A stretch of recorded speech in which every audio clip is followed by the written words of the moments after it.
நடைபெற்று முடிந்த நாடாளுமன்ற தேர்தலின் பின்னணியில் ஒரு தனித்த தலைமையாக இனங்காணப்பட்டு வருகின்ற தமிழ் தேசிய மக்கள் முன்னணியினுடைய தலைவர் திரு கஜேந்திரகுமார் பொன்னம்பலம் அவர்களை இன்றைய உரையாடல் மூலம் சந்திக்க இருக்கின்றோம்.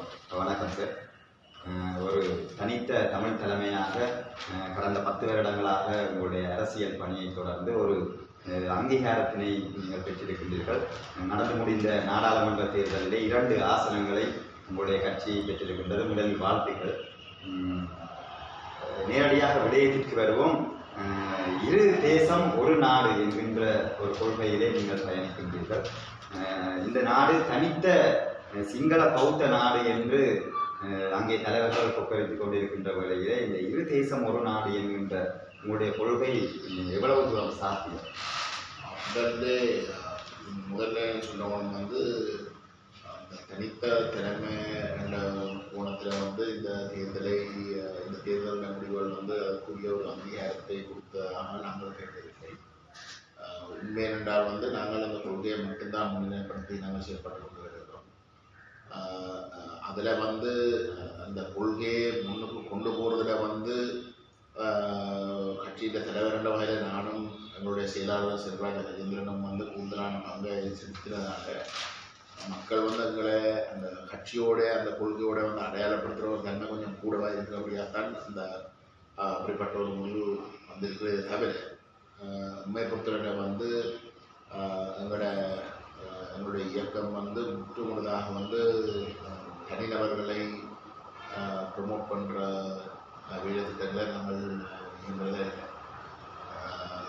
அந்த வகையில் இந்த முடிவுன்றது முள்ளிவாய்க்கால ஒரு இனஅழிப்பை செய்து எங்களோட தமிழ் அரசியலிருந்து தமிழ் தேசிய நீக்கத்தை முற்றுமுழுதாக செய்து தமிழ் தேசிய அரசியல் ஒரு முற்றுப்புள்ளி ஒன்றை வைக்கும் நிரந்தரமாக முற்றுப்புள்ளி வைக்கணும் என்ற விரும்பின தரப்புக்கு இது ஒரு முகத்தில் அழைக்க ஒரு நிகழ்வாகத்தான் நாங்கள் பார்க்கிறோம். இது ஒரு திடீரென்று நடந்த ஒரு வடிவம் அல்ல. 10 வருஷமாக நாங்கள் எங்கள் மக்களுக்கு உண்மைகளை சுட்டி காட்டுவதாக விதத்தில் அந்த அங்கீகாரம் எங்களுடைய கொள்கையின் முக்கியத்துவம் அனைத்தையும் இது எண்ணத்தை அடைய விரும்பினதோ அதுக்கு நேர்மாறாக அவர்களுடைய அந்த நிகழ்ச்சிகளை தூக்கி எறிந்து எங்களுடைய பக்கம் நடந்து கொண்டு வருகின்ற ஒரு நிலைமை தான் இங்கே இருக்கின்றது. 10 வருஷமாக நாங்கள் படிப்படியாக நாங்கள் வளர்ந்து கொண்டு வரோம். மற்றவை சடுதியாக விடுவினம் அடுத்த நிமிஷம் விடுவினம். நாங்கள் அப்படி இல்லை. நாங்கள் படிப்படியாக எங்களுடைய கொள்கையை மக்கள் மட்டத்தில் விளைவிச்சு கொண்டு வரோம். ஆகவே அந்த வகையில் இந்த கொள்கைக்கான ஆரம்ப மிக ஆழமான ஒழுக்கமான ஒரு அத்திவாரமாக தான் நாங்கள் பார்க்கிறோம். எதிர்காலத்தில் இந்த கொள்கை இன்னும் வளரும். தமிழ் தேசம் மிகப்பெரிய அளவில் அங்கீகரிக்கப்படும். அதில் மாற்றுக்கருத்து இடமில்லை. அதை நாங்கள் உறுதியாக நடத்தி தீர்வோம். என்றால் நாங்கள் அதை சாதிக்காவிட்டால் இந்த இனம் அதில் நாங்கள் தெரியும். நீங்கள் கேட்ட கேள்வி முக்கியமான கேள்வி இன்றைக்கு எதுவுமே கொடுக்க தயாரில்லாதவர்கள் இருக்கிற 13ஆம் திருத்தத்தை நீக்க போகிறோம் என்று கதைக்கிறவர்கள் எப்படி இந்த நாட்டில் 2 தேசங்கள் தமிழரும் ஒரு தனித்துவமான தேசம் வடமனை சிங்களவர்கள் மட்டுமில்லை தமிழரும் ஒரு தேசமாக இருக்கிற அந்த அந்தஸ்தை வழங்க போய் நாம் என்ற கேள்வி எழுப்புறீர்கள். உண்மையிலே நல்ல கேள்வி. ஏனென்றால் எங்களை பொறுத்தவரை அவன் அதை செய்வானோ இல்லையே எங்களுக்கு தமிழனுக்கு என்ன தேவை? இன்றைக்கு சிங்களவர்கள் 72 வருடங்களாக நாங்கள் இந்த தீவில் சர்வதேச சட்டம் எங்களுக்கு ஒரு தேச அந்தஸ்தை கொடுக்குற வகையிலே நாங்கள் ஒரு தனித்துவமான மொழியை கொண்டு வேண்டும். எங்களுக்கு ஒரு தனித்துவமான நிலப்பரப்பு இருக்கிறது. எங்களுக்கு ஒரு தனித்துவமான கலாச்சாரம் இருக்கிறது. நாங்கள் கூட்டாக வாழக்கூடிய ஒரு பொருளாதார பலம் இருக்கிறது. இது 4 அம்சங்களும் எங்களுக்கு இருக்கின்ற வகையில் சர்வதேச சட்டம் சொல்கிறது நாங்கள் ஒரு தேசம். ஆகவே அந்த தேசமாக இருக்கின்ற ஒரு மக்களுக்கு தான் சுய ஆட்சி உரிமை இருக்கிறது, சுயநிலை உரிமை இருக்கிறது. இதை நாங்கள் பெறக்கூடாது. ஏனென்றால் சிங்கள தீவில் இது வெறுமனே சிங்கள பௌத்த தீவு, வேறு எதற்கும் இங்கே உரிமை கோரக்கூடாது. இது சிங்கள பௌத்தர்கள் மட்டும்தான் உரிமை கோரக்கூடிய ஒரு நிலையில் இருக்கும். என்றதால வந்து அவர்கள் திட்டமிட்டு இந்த நாடு தூண்டல் தேச அந்தஸ்தை கொடுக்கிற சுயநிர்ணய உரிமையை எங்களுக்கு அந்த அந்தஸ்தை கொடுக்கிற நாடு தூண்டலை படிப்படியாக அளிக்கணும் என்று சொல்லி தரவே 72 வருடங்களாக ஆரம்பித்து கொண்டு இந்த தூண்களுக்கு எதிராக எடுக்கிற நடவடிக்கை தான் எங்களுக்கு இனப்பிரச்சனையாக வந்து தோன்றும். அப்ப தேச அந்தஸ்தை தான் இல்லாமல் செய்வோம் என்றால் அவர்களுடைய நோக்கம் எங்களுக்கு தீர்வு வந்து தேச அந்தஸ்தை மட்டும்தான். அது மட்டும்தான் எங்களை இருப்பை உறுதிப்படுத்தும். அவை ஏற்றுக்கொள்ள போயுமோ இப்படியோட கோணத்தில் பார்த்தால் எதுவுமே சாத்தியமில்லை. இந்தியாவுடைய சுதந்திரமும் சாத்தியமில்லை.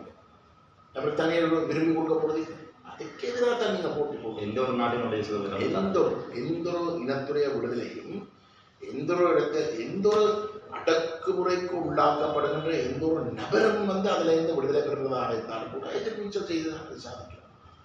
நாங்கள் முடிவெடுக்கணும். இங்க ஆபத்து என்றால் ஒரு சாத்தியமோ இல்லையோ நினைக்கிறது தான் ஆபத்து.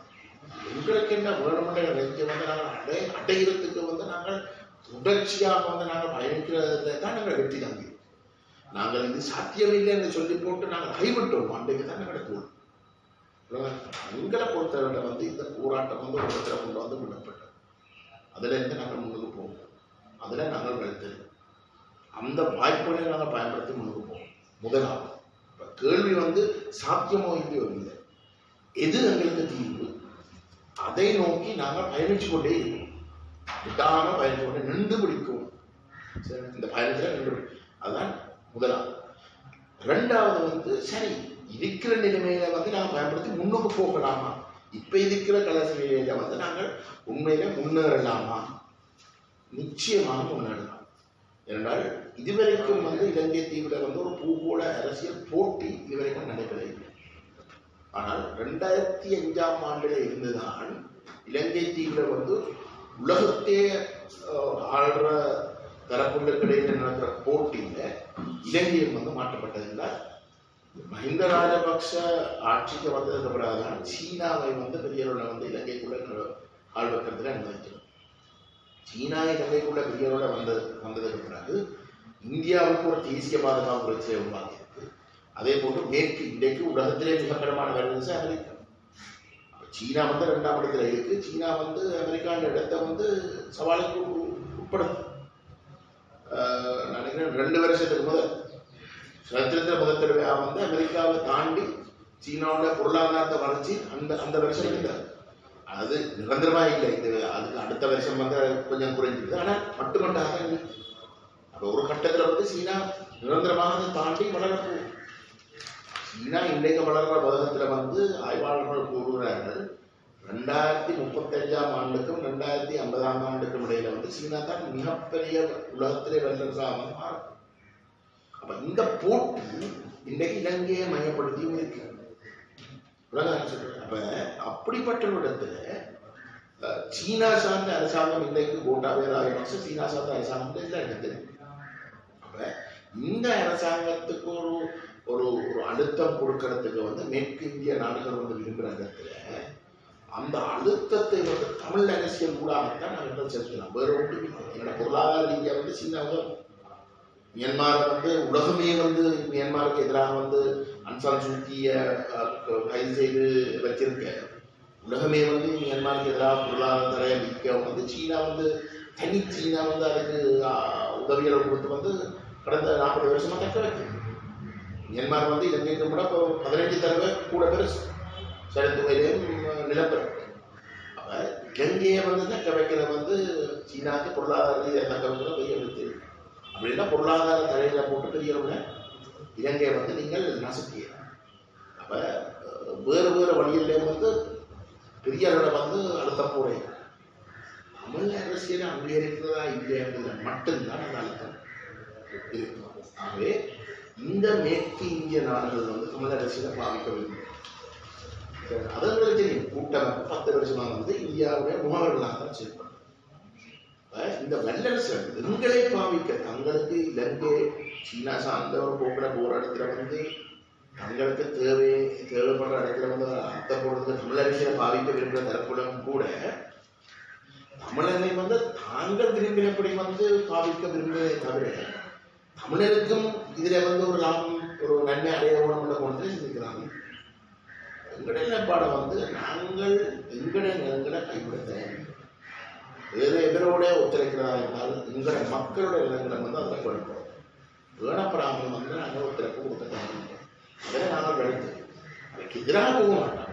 எங்களோட மக்களுக்கு பாதிப்பை ஏற்படுத்துகிற வகையில் வந்து நாங்கள் எங்களோட மக்களுடைய நிலங்களை பாதிக்கிற வகையில் நாங்கள் செயற்படாமல் தயாரிக்கிறோம். ஆனால் இந்த இடத்தில் தமிழ் தேசிய கட்சிகள் அனைத்தும் ஒன்றுபட வேண்டிய ஒரு தேவைப்பாடு இருக்கிறது. நிச்சயமா இருக்கு. ஆனால் யதார்த்தம் என்ன? இப்ப 70 எடுத்து பார்த்தாலும் வந்து நாங்கள் தனித்தமிழில் தனி அரசை உருவாக்குறதுக்கு வந்து படிக்கிட்டோம். 72ஆம் 67ஆம் ஆண்டு கட்டுக்கூட தீர்மானத்துக்கு அப்புறம் வந்து நாங்கள் எங்களோட நாடு வேணும் என்று தான் படிக்கிட்டோம். சரி, அதுக்கு என்ன ஆயுத போராட்டம் தான் சரி ஓமைங்க. சரி, அப்ப ஆயுதமே அந்த தமிழகத்தை அடையிறதுக்கு வந்து அப்படியே ஒரு அமைப்பு காட்டினேன். உண்மையிலே தமிழகம் தான் நோக்கம்னா அதை நோக்கி போறதுக்கு வந்து அங்கே 20 அமைப்புகள். ஆனால் இத்தனை ஆயுத அமைப்புகள் உருவாக்கப்பட்டு ஏன் உருவாக்கப்பட்டது நான் சொல்றேன். அதிலே சரித்திரம் என்ன சொல்லு திரும்பி பார்க்க அந்த எத்தனையோ அமைப்புகள் உருவாக்கப்பட்டிருக்கவும் அந்த ஒரு அமைப்பு தான் அந்த தமிழருடைய லட்சியம் புறமாக வந்து நேர்மையாக இருந்துச்சு. தமிழர்கள் விடுதலை அமைப்பு மட்டும் கட்ட எல்லாரும் வந்து பேருக்கு வந்து தமிழர்கள் சொன்னாலும் கூட ஒன்றில் இந்தியாவோட முகவர்களாக இருக்கிறது, எல்லாத்தையும் ஸ்ரீலங்கா அரசாங்கத்தில் முகவர்களாக கொண்டு கொடுக்கிறதாக இருக்கிறோம். அப்ப மக்கள் ஒரு லட்சியத்துக்கு பின்னால ஒரு நேர்மையான ஒரு திறப்புக்கு பின்னால அணித்திரல கூடாது. மக்களை பிரிஞ்சாகணும். மக்கள் பிரிஞ்சு நின்றால்தான் இந்த அரசியலை வந்து வல்லரசர் கையாளலாம். அதனால வந்து வல்லரசர் மட்டுமில்லை ஸ்ரீலங்கா அரசாங்கம் சேர்ந்து சரி எங்களை பிரித்தாடுறது தான் பார்க்கிறோம். அது எங்களுக்கு தெரிஞ்சிருக்கணும். அது நாங்கள் விரும்பினாலும் இல்லையோ அது கட்டாயம் நடக்கும். அது கட்டாயம் நடக்கும். சரி, மக்கள் அதில் தெளிவாக இருக்கும். மக்கள் தெளிவாக இருந்தால் ஏன் சரியான திறப்பு இதுல ஏன் உண்மையிலே இந்த மக்களுக்காக வந்து உள்ள திறப்புக்கு தயாராக இருக்கிற ஒரு திறப்பு என்பதை அடையாளப்படுத்தினால் ஒரு பிரச்சனை இல்லாமல் முன்னுக்கு போகும். சரி, இந்த இடத்துல வந்து தமிழ் தேசிய மக்கள் மட்டும்தான் உண்மையிலே வந்து மக்களுடைய நன்மை கருதி செயல்படுகிறது. எங்களை அழிக்கிறதுக்காக தான் மற்ற அனைத்து தரப்பிலும் வந்து இயங்கி கொண்டு விக்னேஸ்வரன் வந்து நாங்கள் 2010ஆம் ஆண்டு கூட்டமைப்பில் இருந்தபடியில் வந்து நாங்கள் எங்கள் மக்களுக்கு வந்து இந்த உண்மையில சொல்லுவோம்பா விக்னேஸ்வரன் வந்து 2018 தான் வெளியில வந்து கட்சியை வந்தார். அப்ப 2018 இருக்க விக்னேஸ்வரன் வந்து தமிழ் தேசிய கூட்டத்தை சொல்ற விமர்சனங்கள் வந்து நாங்கள் 10 வருஷத்துக்கு முன்னே தொடங்கிட்டோம். அவர் ஒரு புதுசாக ஒரு கூட்டமாக சொல்லி வெயில் அவருக்கு தெரிய கிடைச்சு அவர் வந்து எங்களோட சேர்ந்துட்டார். ஏன் அவருக்கு தெரிய கிடைச்சு அவர் நாங்கள் சொல்ற விமர்சனத்தை தான் அவரும் சேர்ந்து சொல்றார். புதுசாக ஒன்றும் கண்டுபிடிச்சுதான் இல்லை. அதற்கு தனி கட்சி மட்டும் இல்லை, அனந்தி சசிதரன் மாறா அவருக்கும் ஒரு கட்சி. ஸ்ரீகாந்தாம் சிவாஜிலிங்கம் வந்து டெல்லோட தெரியுங்கன்னா அவருக்கும் ஒரு கட்சி. இந்த நடவடிக்கையெல்லாம் தமிழுடைய வார்த்தை சிதறடிக்க செய்கின்ற வேலையாக மக்களை ஏமாற்றி விக்னேஸ்வரனுக்கு பின்னால வந்து பல கட்சிகளுடைய அங்க பல கட்சிகள் இருப்பா. ஒரு தனியவர் வந்து தனக்கோட கட்சியை வந்து அறிவிச்சிருக்காரு. அவ்வளவுதான். எங்கட அமைப்புடைய வந்து சிவராஜா கஜேந்திரனுக்கு வந்து தானும் ஒரு தனி கட்சி அறிவிச்சிருக்கலாம் 2010. அப்துல் ஒரு கட்சி ஒன்று அறிவிச்சிருக்கலாம். நாங்களும் அந்த பொய் விளையாட்டை விட்டுருக்கலாம். அது ஒரு யோசனை இல்லை.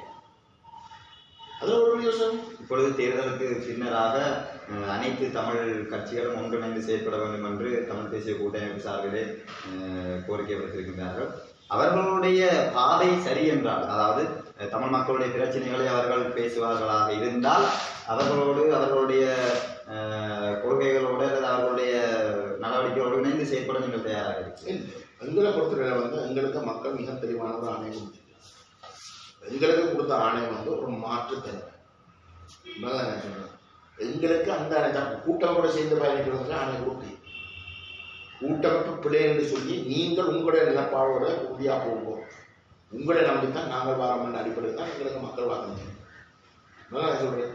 நாங்கள் அந்த பாதையில் தான் போறோம். எங்களுக்கு தான் இந்த அனைத்து கட்சிகள் நாங்கள் மட்டும்தான் வளர்ந்து கொண்டுவா. அப்படிதான் சொல்றேன். 2010 வந்து 6700 வாக்க பெற்று நாங்கள், 2015 வந்து 15500 வாக்க பெற்று நாங்கள், 2020 வந்து நாங்கள் 67000 வாக்க பெற்றோம். நாங்கள் மட்டும்தான் வளர்ந்து கொண்டுவா. சரி, தமிழ் தேசிய கூட்டமைப்பு வந்து 2018 வந்து வாக்களித்த மக்கள் 80% வாக்கு பெற்ற 75% வாக்கு பெற்ற தமிழ் தேசிய கூட்டமைப்பு வந்து இந்த தேர்தலில் வந்து 30% வாக்கு மட்டும் தான் தெரியும். அதுக்கு கூட சொல்றேன். விக்னேஸ்வரன் வந்து 1,12,000 20,000 விருப்பு வாக்க பெற்ற விக்னேஸ்வரன் வந்து இன்றைக்கு வந்து 20,000 வாக்கத்தான் பெறுற. நாங்கள் மட்டும்தான் வளர்ந்து கொண்டு போகிறோம். நான் சொல்றேன். ஆகவே எங்களை பொறுத்தவரை வந்து எங்களை மக்கள் வந்து எங்களை நம்பிக்கை வச்சுக்கொண்டு பெரிய மாறாடத்துல நாங்கள் இந்த மக்களுக்கு வந்து துஷ்பிரயோகம் செய்யறது, 2 நம்பிக்கையை வந்து துஷ்பிரயோகம் செய்யறது நாங்கள் தயாரிக்கிறோம். எங்களுக்கு கொடுத்த ஆணையை வந்து நாங்கள் முன்னெடுப்போம். 2 பாராளுமன்ற உறுப்பினராக இருந்தாலும் கூட மக்களை அனைத்திரட்டி நாங்கள் முன்னெடுப்போம். அதுதான் எங்களுக்கு கொடுத்த பணி. நாங்கள் அதை செய்வோம். சரி, நட்ட திறப்புகள் வந்து நாங்கள் சொல்றது சரின்னு அடிச்சு கொண்டு எங்களை எதிர்த்தால் வந்து நாங்கள் இன்னும் முயற்சி அடைவோம் என்ற வாய்ப்பில் வந்து அவை பின்னால வந்து ஈடுபட போயிருந்தோம்னா தாராளமாக அவையும் செய்து வேண்டும். அது சந்தோஷம். எங்களுக்கு அதில் இந்த நடந்து முடிந்த பாராளுமன்ற தேர்தலில் 25 ஆசனங்கள் தமிழ் ஆசனங்களாக இருந்தால் அதில் 15 ஆசனங்கள் தான் வடகிழக்கிலே தமிழ் ஆசனங்களாக பதிவு செய்யப்பட்டிருக்கிறது. இந்த 15 நாங்கள் பிரிவு பேதங்கள் பார்த்து கட்சி வேற்றுமைகள் பார்த்தால் ஒரு ஒட்டுமொத்தமான தமிழ் இனத்தினுடைய அபிலாஷைகளை அல்லது உரிமையை பெறுவதற்கான வாய்ப்புகள் எவ்வாறு இல்லை. எங்களை பொறுத்தவரை வந்து இவே பிள்ளையான தரப்புன்றதுதான் எங்களுடைய அவை எதிர்த்துத்தான் நாங்கள் மக்களுக்கு ஆணை கட்டினாங்க. வந்து மக்கள் எங்களுக்கு ஆணையை கொடுத்துருக்கோம். சரி, அவை நாங்கள் வந்து அந்த ஆணை பிடித்தான் நாங்கள் செய்யணும். இவே எப்படியும் வந்து பிள்ளையான தரம் இவே விழுந்து கொண்டு போகிற தரம் இவே நிச்சயமா வந்து நாங்கள அந்த புழ்ச்சியை வந்து ஏதோ ஒரு வகையில் வந்து மட்டுப்படுத்துறதுக்கு வந்து இந்த பின்னால வந்து நாங்கள் எடுக்கிற முடிவுக்கு பின்னால வந்து அவை ஒத்துழைக்க தயாரிக்க வந்து அதை செய்யணும். அதுக்கு எங்களோட வந்து கதைக்கு வேணும், இல்லாட்டி எங்களோட வந்து பேசி எங்களோட இணக்கப்பட வரணும்னு தேவை. இவையோட கதைச்சால் வந்து நாங்கள் பிள்ளையான வழியில் தான் போவோம். நாங்கள் ஏற்கனவே கதைச்சுக்கிட்டு தானே 10 வருஷமா தம்பி நாங்கள் வந்து தனித்தரப்பாக வந்து பிரிக்க போனதுக்கு பிறகு வந்து தமிழ் தேசிய கூட்டமைப்புள்ள தரப்போட வந்து நாங்கள் ஒரு நாள் பேசியில்லை. எத்தனையோ முறை வந்து நாங்கள் பேச்சுவார்த்தை நடத்திருக்கோம். போன அதிலிருந்து தேர்தல் காலத்திலே வந்து நாங்கள் இந்த ஆளுங்கட்சி பேச்சுவார்த்தை நடத்துவோம். அப்பயும் வந்து ஒரு ஒற்றையாட்சி இடைக்கால அறிக்கையோட பாராளுமன்றத்தில் தயாரிக்கப்பட்டிருக்கு. அதை நிராகரிக்க வேணும்னு நாங்கள் அந்த கோரிக்கையை சேர்க்க வேணும்னு கேட்க எங்களை தவிர மற்ற முழு பேரும் வந்து அதை நிராகரிக்கலாம். நீங்கள் அடிப்படையில் தான் முன்னுக்கு போகணும்னு இடங்கிற இடத்துல வந்து நாங்கள் படிக்க வரோம். கேள்வி என்னென்னா வந்து ஒரு அடிப்படை விஷயத்துல வந்து ஒரு நேர்மை இல்லாமல் நடந்து கொண்ட தரப்போட ஒரு ஒற்றுமையான பெயருக்காக வந்து நாங்கள் ஒன்று சேர்த்து நாங்கள் என்னத்தை சாதிக்கிறோம். எங்களை பொறுத்தவரை வந்து மக்கள் ஒற்றுமையாக இருக்கிறோம். மக்கள் ஒற்றுமையாக வந்து ஒரு சரியான தலைமைத்துவத்துக்கு பின்னால் வந்து அணித்திரளவும் இந்த விடுதலை போராட்டத்துல வந்து மக்கள் ஒரு கட்டத்தில் வந்து ஒற்றுமையாக வந்து தமிழக விடுதலை புலிகள் அமைப்புக்கு பின்னால அணித்திரள் அந்த அணித்திரளுக்கு தான் இந்த போராட்டத்தை வந்து உச்சத்தில் கொண்டு வரும். இது இறுதியில வந்து ஒரு அனைத்து சட்டங்களை மீறி ஒரு இனாளிப்பை செய்துதான் இந்த போராட்டத்தை வந்து முன்னிக்க வச்சது. சட்டத்தின்படி வந்து ஒரு போராட்டம் நடத்தியிருந்தாங்க வந்து கடைசி வரைக்கும் வந்து இந்த போராட்டத்தை தோக்கடிச்சிருக்க முடியாது. ஒரு இனாளிப்பை செய்து இனத்தை அழிச்சுதான் அந்த போராட்டத்தை அழிக்கிற அளவுக்கு வந்து போகி வந்த அந்த தூரத்துக்கு மக்கள் அந்த போராட்டத்தை எங்கட மக்களோட ஒற்றுமை தான் நம்புறோம். மக்கள் வந்து சரியா ஒற்றுமையா வந்து சரியான கொள்கை எங்களுக்கு பின்னால வந்து வரணும்ன்றதான் எங்களுக்கு மற்ற எல்லாம் தண்டபாட்டை வந்து வலிக்குவார். இந்த இனாளிப்பின் பின்னணியிலே வலிந்து காணாமல் ஆக்கப்பட்டவருடைய பிரச்சனையாக இருக்கலாம், அல்லது கைது செய்யப்பட்ட அரசியல் கைதிகளுடைய பிரச்சனையாக இருக்கலாம். இவ்வாறே காலதாமதமாகிக் கொண்டு போகின்ற வேளையிலே பிரச்சனையுடைய தீவிரத்தன்மை குறைவடையும். அப்ப இதை பற்றி தீவிரமாக காலதாமதமின்றி கதைத்து அதற்குரிய நடவடிக்கைகளை சர்வதேச அழுத்தங்களோடு எடுப்பதற்கு உங்களுடைய கட்சி சார்பாக நீங்கள் எவ்வாறாக வேலைக்கிட்டாங்க? இவ்வளவு காலம் வந்து அந்த அதன் வேகம் வந்து குறையறதுக்கு இல்லை. இருந்த கட்சிகள் சரியாக இந்த தலைமைத்துவம் மக்கள் அங்கீகரித்த தலைமைத்துவம் வந்து அதுக்கு நேர்மான ஆசைப்படும். காணாமலாக்கப்பட்டவருக்கு வந்து நீதி கேட்கிறதெல்லாம் வந்து தங்களோட பிள்ளைகளோ தங்களுடைய உறவினர்களோ தங்களோட புருஷர்களோ தங்களோட பெஞ்சாதையோ வந்து கடத்தின தரப்புகிட்ட வந்து நீங்கள் நீதி கேட்குறீங்களா கொடுப்பாங்க. ஒரு நாள் கொடுக்க போறீங்க. அரசு தரப்பு தான் இதை செய்தது தானே குற்றச்சாட்டு. அரசு தரப்பட்டை வந்து விசாரிக்க சொல்லி கேட்கிறாங்க. கொலைகாரன்ட்டே வந்து உங்களை கொலையை விசாரிச்சு ஒரு நீதி தான் கேட்குற மாதிரி தான் இது இருக்கு. நாங்கள் வெளி சொல்ல சர்வதேச விசாரணை தான் கேட்கணும். அதை கேட்கறதுக்கு வந்து நம்ம மக்கள் ஏமாந்து வாக்களித்து தலைமைத்துவமாக தேர்ந்தெடுத்த தலைவர்கள் ஒரு சர்வதேச விசாரணை கூற இல்லை. அவை வந்து ஒரு உள்ள விசாரணைக்குள்ளதான் தங்களோட பொறுப்புக்குள்ள கொண்டு போய் முடக்கி அவை என்ன நடக்குது? இறுதியில மக்கள் பாதிக்கப்பட்ட மக்களே வந்து தங்களோட தங்களோட தங்களோட விடயத்தை தாங்களே தங்களோட கைக்கு எடுக்க வேண்டிய ஒரு இடத்துக்கு தள்ளப்படுது. அப்ப நேரடியாக அவங்களே வந்து போராட்டத்தில் வந்து குதிக்கிறாங்க. அவை நேரடியாக குதிக்கிற இடத்துலயாவது வந்து அந்த தலைமைத்துவம் அந்த போராட்டத்தை ஆதரிச்சிக்கலாமோ இல்லையோ, அதை பலப்படுத்திருக்கலாமோ இல்லையோ, இல்லை. அதை செய்யாமல் என்ன செய்யணும்? ஜெனீவாவுக்கு போய் 2 வருஷ காலாவசம் 3 தடவை கொடுக்கிறோம். 6 வருஷமா வந்து ஒரு முன்னேற்றம் இல்லாமல் அந்த போராட்டத்தை வந்து கொச்சப்படுத்துற வகையில வந்து இங்கே எல்லாம் சரி அவங்க போராடுற எல்லாத்தையும் ஒரு பக்கம் விடுவோம், நீங்கள் வந்து காலாவசத்தை வந்து அரசாங்கத்துக்கு கொடுக்கணும், அரசாங்கத்துக்கு நெருக்கடி கொடுக்க வேண்டாம் என்று சொல்லி தலைமைத்துவம் அப்படி செய்ய வந்து இவர் இந்த போராட்டம் வந்து சோர்வடையுமோ இல்லையோ. நம்ம ஒரு தலைமைத்துவம் பாதிக்கப்பட்ட மக்களுடைய நிலங்களை மதிக்காம அதுக்கு மாறா அந்த மக்களுடைய போராட்டங்களை குச்சப்படுத்துறவங்க உதாசீனம் படுத்துற வகையில தான் இதுவரைக்கும் இருந்த 10 வருஷ வரலாறு. தேசிய மக்கள் முன்னணி வந்ததுக்கு அப்புறம் வந்து அந்த வரலாறு இருக்க போது இதுவரைக்கும் அங்கீகரிக்கப்பட்ட தமிழ் மக்களால் அங்கீகரிக்கப்பட்ட தரப்பட்டு நாங்கள் தேசியத்தை சார்ந்தவர்கள் என்ற வகையில வந்து நாங்கள் பார்த்தது கூட்டமைப்பும் சேர்ந்துதான் அரசாங்க பிடிபிடி டக்ளஸ் நிர்மாணம் தான் அங்க ஜன் போட்ட ஆக்கள் வந்து ஒரு நாளை வந்து தமிழ் இனத்துக்கு சார்பாக செயற்பட போதே இல்லை. சரி, அவங்களை விட அவங்கள கழிச்சு விடணும். தேசியத்தோட இருக்கிற தரப்பண்ட பார்த்துத்தான் தமிழ் தேசிய கூட்டமைப்பு ஆதரிச்சாங்க. அவர்களும் வந்து இந்த அரசாங்க தரப்புகள் போலத்தான் இயங்கும். இன்றைக்கு இந்த தேர்தலில் தான் முதல் தடவையாக தமிழ் மக்களுடைய நிலங்களை மட்டும் மையப்படுத்தி செயற்பட தயாராக இருக்கக்கூடிய தமிழ் தேசிய மக்கள் வந்து தெரிவு செய்யப்பட்டது. இந்த இடத்துல இருந்து நாங்கள் பார்ப்போம் என்ன நடக்கும். உங்களுக்கு மக்கள் தந்த ஆணை இவ்வாறான சர்வதேச அழுத்தங்களை கொடுப்பதற்கு இந்த 2 பாராளுமன்ற உறுப்பினர்கள் என்கின்ற அந்த ஆணை போதாது. நாங்கள் உண்மையில வந்து கூடுதலாக எதிர்பார்த்தோம். உண்மையை சொன்னால் வந்து அந்த வகையில வந்து எங்களுக்கு இது ஒரு சவால்.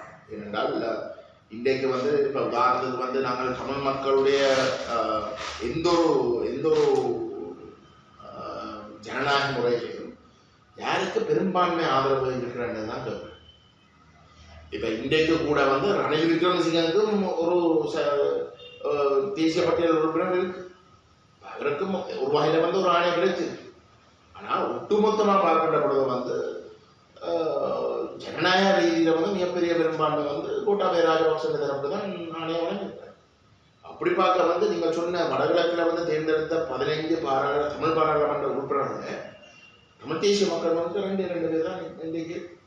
உலகம் வந்து எங்களுடைய கோரிக்கையை தட்டி கலைக்க விருப்பம் என்றால் என்ன செய்யும் என்றால் வந்து மிச்சம் 13 பேருடைய நிலைப்பாட்டை பார்த்து வந்து தட்டி கழிக்கலாம். அந்த இடத்துல தான் எங்களுக்கு இது ஒரு சவால். ஆனால் சரி, மக்களுடைய பிரதிநிதியாக மக்கள் விரும்பி எங்களை இப்படி ஆதரிச்சு இருக்கிறோம் தான் நிலைமை. அப்ப மக்கள் வந்து நாங்கள் எதிர்பார்த்த அளவுக்கு வந்து மக்களுடைய ஏகோபித்த ஆணையை பெற்று திறப்பாக எங்களை அடையாளப்படுத்த முடியாத ஒரு நிலைமை இந்த தேர்தலுக்கு பிறகு இருக்கு. மக்களுடைய பேர்களே தானே எல்லாம் நடக்குது. மக்களுடைய பேரிலே தானே கூட்டமைப்பு சொல்றது வந்து நாங்கள் இந்த நிலப்பாடு எடுக்கிறோம், மக்கள் எங்களுக்கு பெரும்பான்மையான ஆதரவு 10 ஆசனங்கள் கொடுத்துருக்கு, இதுக்கு 2 மட்டும் தான் கொடுத்துருக்குன்னா மக்களுடைய பேரை பாவிச்சுதான் நிறைய நியாயப்படுத்துகிறோம். நாங்கள் நேரடியாக மக்களுக்கு போக போறோம். நாங்கள் நேரடியாக மக்களுக்கு போய் எங்களோட மக்களை வந்து நாங்கள் சரியான வழியில வந்து வழிநடத்துறதுக்கு வந்து நாங்கள் நேரடியாக இதுல தலையிட போறோம். எங்களை பொறுத்தவரை வந்து போராடுற மக்களுக்கு பின்னால வந்து ஒரு அணிதிரட்டலை நாங்கள் செய்யணும். நாங்கள் எப்படி எழுத தமிழை கொண்டு வந்து தமிழ் தேசிய கூட்டமைப்பு இந்த ஒற்றையாட்சி இடைக்கால அறிக்கையை மக்கள் ஏற்றுக்கொள்ள போறது இல்லை என்பதை வந்து நாங்கள் எழுத தமிழ் நிகழ்வுகள் ஊடாக வந்து நாங்கள் நிரூபிச்சு காட்டினோமோ அதோட கடும் அழுத்தத்தை வந்து கூட்டமைப்பு கொடுத்தது.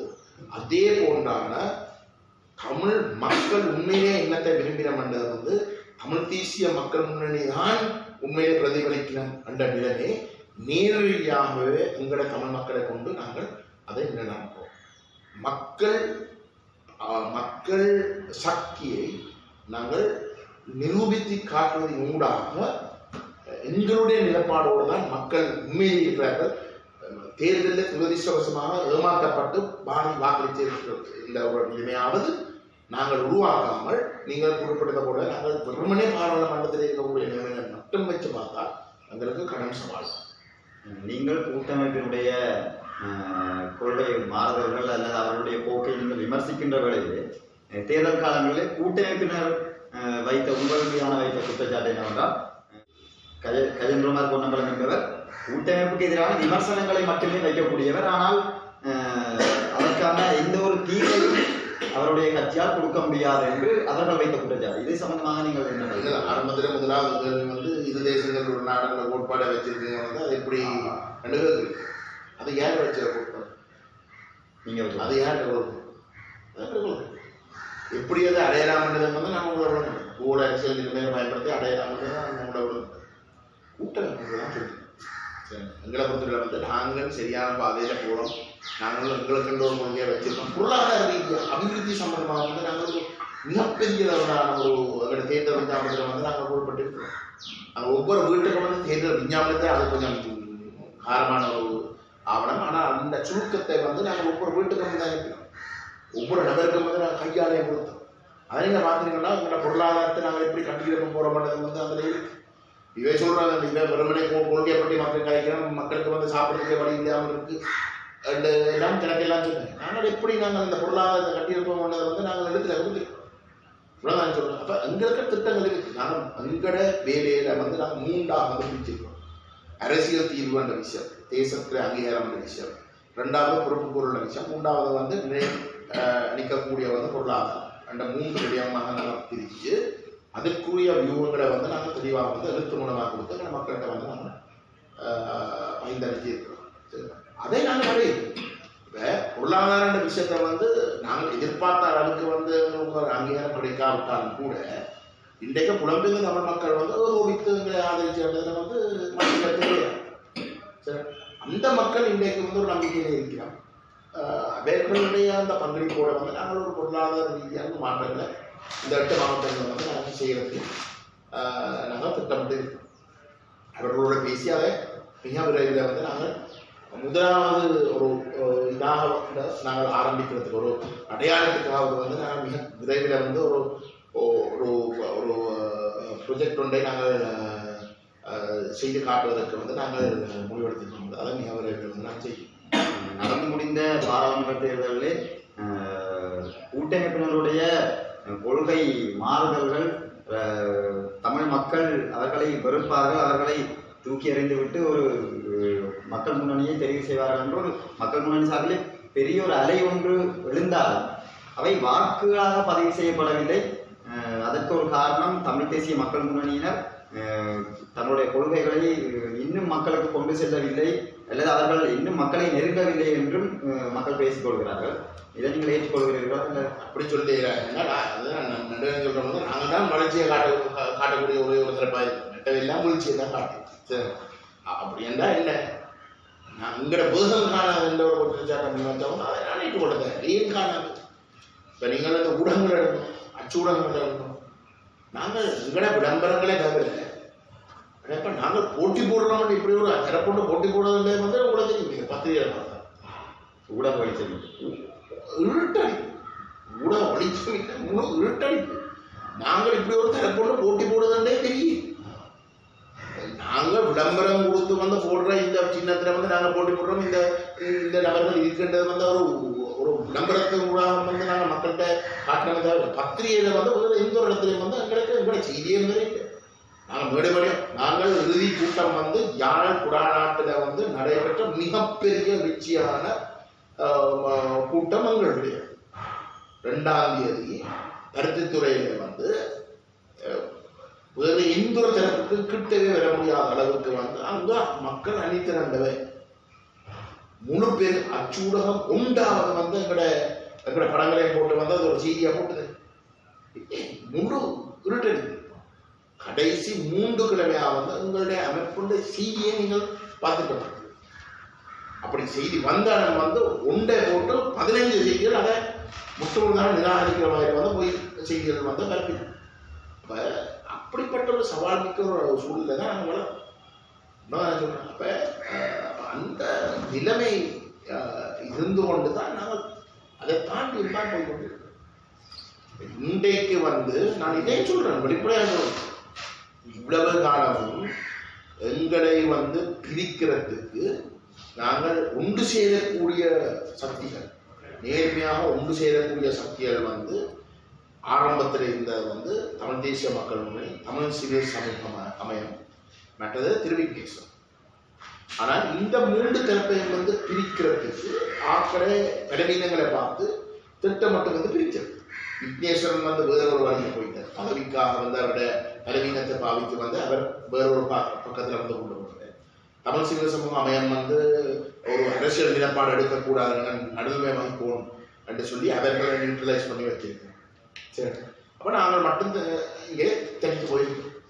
சரி சரி, அப்படி இருந்து நாங்கள் கடந்த 8 வருஷமா வந்து அப்படி காட்டித்தான் எங்களை வந்து தோக்கடிச்சு ஒரு ஆசனம் கூட வெல்ல முடியாத நிலையில வச்சிருக்கோம். இன்றைக்கு எங்களோட வெற்றியை தவிர்க்க முடியாமல் நாங்கள் எங்களை பயன்படுத்திருக்கோம்.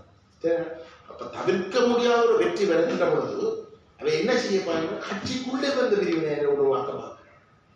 கட்சிக்குள்ளே வந்து பொய்யலை சொல்லி அப்படி கணக்க பிரச்சனை உருவாக்கி வந்து கட்சிக்குள்ளே வெளியில இருந்த வந்து பிரிவினை உருவாக்குறது பார்க்குறது. சரி, எல்லாம் சவால்கள் தான். இது நம்மளுக்கு தெரியும், இதெல்லாம் நடக்கும்ன்றதை நாங்கள் எதிர்பார்க்கிறோம். ஆனால் அதை தாண்டி நாங்கள் முன்னுக்கு போய்கொண்டே இருக்கோம். நாங்கள் முன்னுக்கு போய்கொண்டே இருக்கோம். எங்களோட வேகம் வேற ஒவ்வொரு நிமிஷமும் எங்களோட வேகம் பல மடங்கு அதிகரிக்குமே தவிர பின்னுக்கு ஒரு நாள் போகும், பின்னுக்கு ஒரு நாள் போகும். அதுதான் எங்களுக்கு வந்து இன்றைக்கு ஒரு ஆசனம் இல்லாமல் வந்து நாளைக்கு வந்து 15 ஆசனங்கள் வரணும்ன்ற சிந்தனை எங்களுக்கு அதை நோக்கி போகும். அதை நோக்கி போகின்ற பொழுது வந்து நாங்கள் எங்களோட வந்து சேர்க்கிற ஒவ்வொரு நபரும் எங்களோட அரசியலை விளங்கி கொண்டுதான் விளங்க சொல்றேன். அவை எங்களோட வானவர்கள் வந்து முழுமையாக அரசியல் மயப்படுத்தப்பட்ட ஒரு நிலையாக இருக்க போயிருந்தாங்க. தங்களோட வாழ்நாள் முழுக்க இளைஞர்கள் தான் கூடுதல் அவர்கள் நாங்கள் சோசியல் மீடியாவில் கூட மட்டும்தான் எங்களோட செய்திகளை கொண்டு போய் சேர்க்கக்கூடிய ரெண்டாம் இளைஞர்கள் மட்டும்தான் சோசியல் மீடியாவில் ஆக்டிவாக இருக்கு. 95% இளைஞர்கள். புலம்பெயர்ந்த தமிழ் மக்களும் வந்து சோசியல் மீடியாவில் சரியான புலம்பெயர்ந்த தமிழ் மக்கள் முழுதும் வந்து எங்களை தான் விரைவில் அவை எங்களோட செய்தி நாங்கள் கொண்டு போய் சேர்க்கிற இடத்துல முழு பேரும் வந்து அப்படியே எங்களோட வரையும் அரசியல் மயப்படுத்தப்பட்டதான் இந்த ரெண்டா தங்களோட சிஎம் இந்த கொள்கையில விளக்கத்தை மீறி அவர்கள் எந்த ஒரு முடிவுக்கும் போக போறது. நாங்கள் பிழைவிட்டாலும் நாளைக்கு வந்து எங்கட பிழை என்று சொல்லி எங்களை சுட்டிக்காட்டி எங்களை நிராகரிக்கிறதுக்கான அறிவை நாங்கள் இன்றைக்கே கொடுக்குறோம். ஏன்னா நாளைக்கு என்ன நடக்கும்னா எங்களுக்கு தெரியும், எப்படி எல்லாம் சரி செய்வாங்கன்னு எங்களுக்கு தெரியும். அப்ப நாங்கள் இன்றைக்கே வந்து அந்த மக்களை வந்து அப்படியான ஒரு நிலைமைக்கு தயார்படுத்துறோம். தந்தை செல்வாவுடைய கட்சி தமிழரசு கட்சி 40, 50 என்ன 70 வருஷத்துக்கு பிறகு 70 வருஷத்துக்கு பிறகு அதே கட்சி வந்து ஒற்றையாட்சியை ஏற்றுக்கொள்ற அளவுக்கு வந்து அரசியல் செய்யோம்னா தந்தை செல்வா வந்து கண்டால் வந்து எப்படி இருக்கு எழும்பி இருக்கு சொல்றேன். அப்ப அந்த நிலைமையில வந்து நாங்கள் உண்மையில 10 வருஷத்துக்கு முதலே வந்து நாங்கள் அடையாளப்படுத்தி இருக்க வேணும். ஆனா தமிழ் மக்கள் சாதாரண மக்கள் வந்து ஒரு நம்பிக்கையில இருந்தவர்கள் தந்தை செல்வாவுடைய கட்சியும் தேசிய தலைவர் காட்டி சென்ற கூட்டமைப்பும் வந்து அப்படி செய்யாதுன்ற ஒரு போலி நம்பிக்கையில் இருந்ததால் தான் 10 வருஷம் அடுத்த வந்து இந்த பிள்ளையில இருந்து கண்ணை துறக்கிறது. ஆனா கண்ணை துறந்து இது பிழை அதுதான் சரியென்று தேர்ந்தெடுத்த மக்கள் ஒரு நாளும் திரும்பியும் வந்து அந்த பிள்ளையை செய்ய போறது. ஏன் இது பிழை என்றதை நாங்கள் நிரூபிக்கிறதுக்கு செய்யற அரசியல் பண்ணி அரசியல் விழிப்புணர்வு அது ஒரு நிரந்தர அறிவை கொடுக்குற ஒரு விஷயம். நாளைக்கு நாங்கள் பிழை செய்தாலும் கூட அவர்கள் எங்களை பிழைய அடையாளப்படுத்தக்கூடிய வகையில் தான் நாங்கள் அந்த அரசியல் மயப்படுத்துகிற வேலை திட்டத்தை விழிப்புணர்வு வேலை திட்டங்களை முன்னெடுத்து கொண்டிருக்கோம். நிகழ்ச்சியின் நிறைவாக எங்களுடைய நேர்களுக்கு நீங்கள் கூற விரும்புவது? எங்களை பொறுத்தவரை வந்து இந்த தேர்தலில் உண்மையை சொன்னால் வந்து நாங்கள் எதிர்பார்த்தோம் ஒரு பாராளுமன்றத்தில் வந்து வடகிழக்கில் தேர்ந்தெடுக்கக்கூடிய தமிழ் உறுப்பினர்களுடைய பெரும்பான்மை எங்களுடைய கட்டுப்பாட்டில் இருக்கும் என்றுதான் நம்மளுடைய உண்மையான எதிர்பார்ப்பு. துரதிர்ஷ்டவசமாக வந்து நாங்கள் அந்த அந்த நிலையை அடைய முடியும். ஆபத்து என்னென்றால் வந்து ஒரு ஒற்றையாட்சியில் புதிய அரசியலமைப்பு கொண்டு வரப்படுகின்ற பொழுது அதில் வந்து முதல்ல வந்து பாராளுமன்றத்தில் 3/2 பெரும்பான்மையின் அடிப்படையில் வந்து அந்த அரசியலமைப்பு நிறைவேற்றப்படும். இரண்டாம் கட்டமாக வந்து அது ஒரு சர்வஜன வாக்கெடுப்புக்கு விட்டு மக்களுடைய ஆணையை பெறும், நேரடி ஆணையை பெறும். 3/2 பெரும்பான்மை பாராளுமன்றத்தில் பெறுவதற்கு கொண்டு வருகின்ற பொழுது ஆக குறைஞ்ச வந்து பாராளுமன்றத்தால் வந்து தெரிவிக்க இருக்கக்கூடிய தமிழ் பாராளுமன்ற உறுப்பினர்களுடைய பெரும்பான்மை அந்த அரசியலமைப்பை எதிர்ப்போம் என்றுதான் நாங்கள் எதிர்பார்க்கிறோம். அது எந்த அளவு தூரத்துக்கு இந்தியா பாராளுமன்றத்தில் வந்து சாத்தியம் என்பது கேள்வி. அவங்களுக்கு இப்ப இருக்கக்கூடிய ஒரே ஒரு வழி, எங்களோட மக்கள் இந்த வரப்போற அரசியலமைப்பை வந்து நிராகரிக்கணும். வடகிழக்கிட வாழுகின்ற தமிழ் பேசும் மக்கள், விசேஷமாக தமிழர், ஆனால் நாங்கள் எங்களோட முஸ்லிம் மக்களுக்கும் சேர்த்து தான் சொல்றோம், தமிழ் பேசும் மக்கள் ஏகோபித்த வகையிலே வடகிழக்கிலே கொண்டு வரப்படுகின்ற இந்த அரசியலமைப்பை நாங்கள் நிராகரிப்போம். அதை நிராகரிக்கிற ஊடாகத்தான் முதல்ல வந்து எங்களோட உரிமையை நாங்களே விரும்பி கைவிடாத ஒரு நிலைமையை நாங்கள் உறுதிப்படுத்தலாம். இரண்டாவது, ஒரு சரியான தமிழ் பேசும் மக்கள், தமிழ் மக்களும் முஸ்லிம் மக்களும் ஏற்றுக்கொள்ளக்கூடிய ஒரு அரசியல் தீர்வை முன்னகர்த்தி போறதுக்குரிய ஒரு பாதை ஒன்று நாங்கள் எங்களுக்கு என்று தயார்படுத்தலாம். ஆகவே நான் நம்முடைய மக்களிடம் பயவுடன் கேட்டுக்கொள்கிறேன், நாங்கள் இந்த மக்கள் பலத்தை கட்டியெழுப்பக்கூடிய வேலை திட்டங்களை நாங்கள் எதிர்காலத்தில் முன்னெடுக்கிறதுக்கு இருக்கின்றோம். அதில் நீங்கள் முழுமையாக எங்களோடு பங்கு கொள்ள வேண்டும். பங்காளிகளாக நீங்கள் வர வேண்டும். செயற்பாட்டாளர்களாக நீங்கள் உங்களை மாற்றிக்கொள்ள வேண்டும். சரித்திரத்தில் இல்லாத வகையில் வந்து தமிழ் மக்களுடைய உண்மையான ஜனநாயக பலத்தை நேரடியாக மக்கள் உலகத்துக்கு காட்டக்கூடிய வகையில் எங்களுடைய கருத்தை நாங்கள் ஓங்கி ஒழிக்க, வேறு எவரும் வந்து தேர்தல் முடிவுகளை வைத்து அதை வித்தியாசமாக காட்டுறதை தடுக்கிற வகையில் நாங்கள் இயங்குவோம். அதுக்கு நீங்கள் உங்களை தயார்படுத்துவோம். வரப்போறது வந்து ஒரு சிங்கள பௌத்த இனவாத சுனாமி. அதை எதிர்நோக்கிறதுக்கு நாங்கள் ஒரு மிக பலமான மிக பலமான அத்திவாரத்தை கொண்ட ஒரு மதிலை, தடுப்பு மதிலை நாங்கள் கட்டி எழுப்பியே ஆகணும். அதுக்கு நீங்கள் பங்காளிகளாக வரும். நன்றி. உங்களுடைய அருமையான நேரத்தை எமக்காக ஒதுக்கி இந்த ஒரு கலந்துரையாடலிலே உங்களோட இணைந்திருந்தமைக்கு நன்றி. தொடர்ந்து மீண்டும் சந்திப்போம்.